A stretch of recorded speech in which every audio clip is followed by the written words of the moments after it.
Jenna and today I'm doing my wrap up for the 2019 reading rush. I managed to read 4 books during the reading rush. I completed 3.5 challenges and I read over 1,000 pages, I'm pretty sure, not 100%, but we're gonna find out. I really enjoyed the reading rush. I have a reading vlog which went up. I will leave a link to that in the description box below if you want to see my week and how I read, and the fact that I kept calling Nexus Zenith like every time I mentioned it. Not sure why, but I know that it happened. On Monday, I read 155 pages of the first book. On Tuesday, I completed 1 book, completed 1 challenge, read 252 pages of 1 book and 242 pages of the next. On Wednesday, I read 152 pages of the second book and 95 pages of the third book. I completed the second book and I completed another challenge. Thursday, I read 82 pages of the third book. Friday, I read 8 pages of the third book. Saturday, I read 107 pages of the third book, 27 pages of the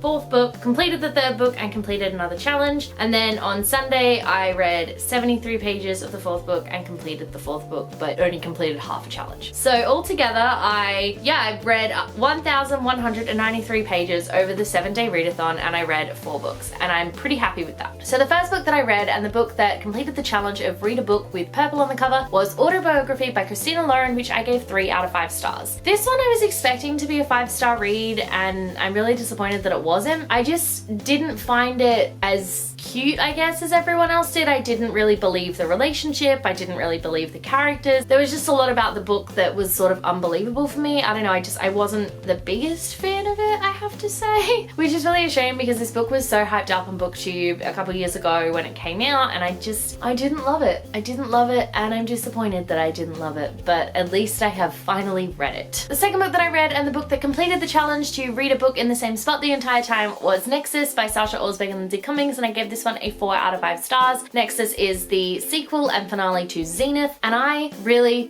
enjoyed it. I enjoyed reading it. I loved the story. I enjoyed the characters. It was such a fun read. Like, I really just wanted to know what was going to happen. There were some plot twists in here that like really blew my mind because I just wasn't expecting it, and overall I just really loved it, and I'm really sad that so many people didn't give this one a chance because everyone ratted on Zenith so much, and it honestly doesn't deserve all of the hate that it's getting. Like, they're not the most brilliantly written books. They're very dense, and I did have some issues with how it was written, but overall they're not bad books, and I did really enjoy this one. And if you guys have Zenith on your shelf or whatever and you've literally not been reading it just because everyone's saying it's crap, please just give it a go and go into it with a really open mind and, you know, make your own opinions and not just listen to the opinions of others. So the third book that I finished and the book that completed the challenge of reading an author's first book was A Town Called Dust by Justin Woolley. I gave this one a 3 out of 5 stars. I am like 99% sure that it is his first book because I couldn't find any others on Goodreads. I enjoyed reading A Town Called Dust. I enjoyed that it was set in a post-apocalyptic Australia. I enjoyed that there were ghouls, but like overall I didn't love the story. I think that it was very bare-boned. It was sort of the first act of like a 3-act story. It was such a filler book, and I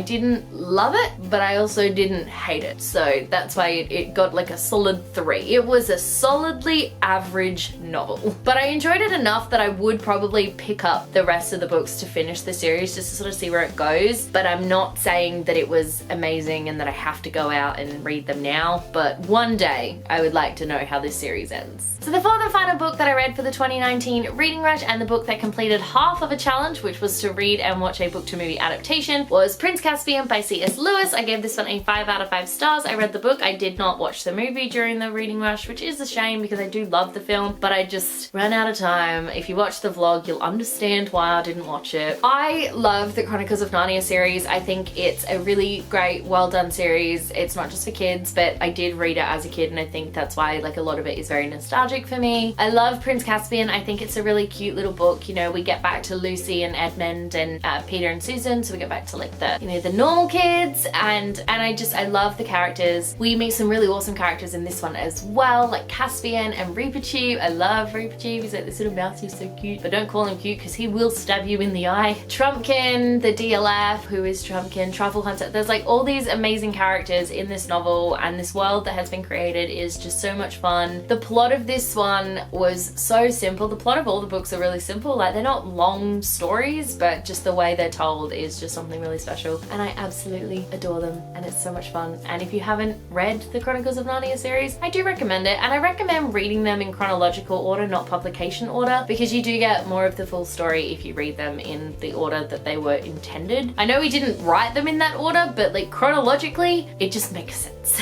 And there you go, those are the 4 books that I managed to read during the 2019 reading rush. I had so much fun. I didn't do any of the video challenges because living in Australia, I find it really difficult. The challenges don't get released until approximately like 5 p.m. my time, and then I'm sleeping for the majority of the night, and I can't film at night really well because I don't have great lighting, so it's just easier for me to not participate in the video challenges for the reading rush, which is a shame, but you know, what are you gonna do? Until I move somewhere that is a better time zone to America, it's just nothing's ever gonna change. Thank you so much for watching. Let me know in the comment section below if you participated in the reading rush and what you read, because I would absolutely love to know. If you like this video, be sure to give it a huge thumbs up, and don't forget to subscribe to my channel so you don't miss a thing. Stay random. Bye.